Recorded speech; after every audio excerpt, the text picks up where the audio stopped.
Hi everyone, Anne here from Curious Moon Design.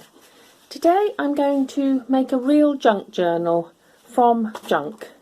I'm going to use mainly these junk mail envelopes and put them together to form a journal, along with some tea dye papers and some actual rubbish from my waste bin.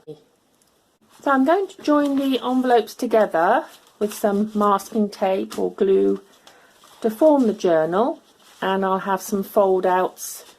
I'll add some coffee dye paper, and I suppose this is how people made junk journals when they didn't have all the supplies that we have available now. Now I want to make the envelopes a bit more vintage like, so I'm going to go away and tea stain them or coffee stain them, and I'll come back when they look a bit more vintage like.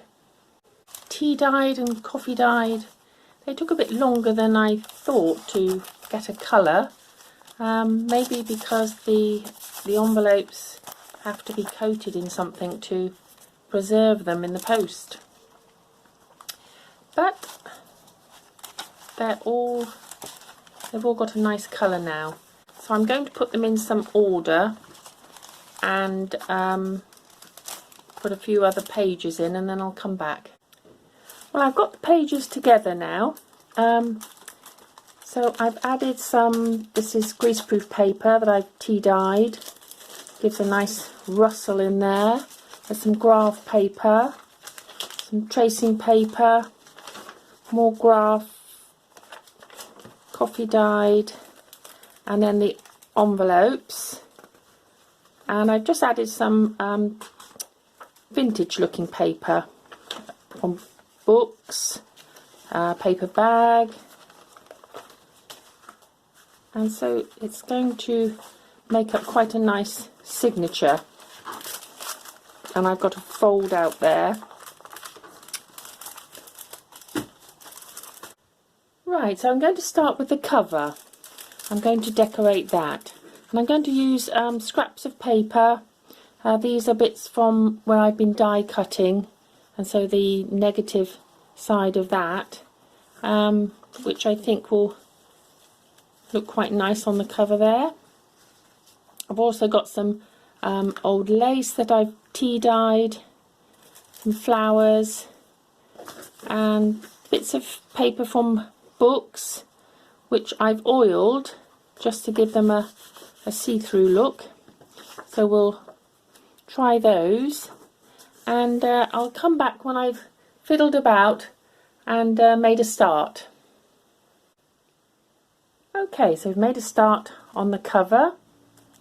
I've used all sorts of scraps paper on here. I made a frill with the bits from the greaseproof paper and an old book page and just stitched along there. There's some lace on here and some of the die cutting scraps. So I've also put some wording on there.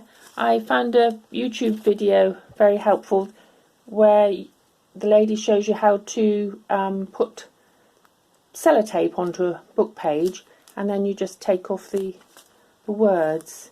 With this one, it's, you do have the shine on there. I'm not sure about that. I might dull it down a little bit, but I'll put the link below for her video.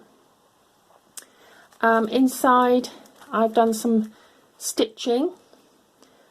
I've made a little pocket here out of a book page with a die cut, and I've stitched down here. I've got to glue that down yet, and some stitching around here on a flap for some more journaling space. On the back page I put one of the oiled pieces that I made and just stitched around, so that's made quite a nice look on the back.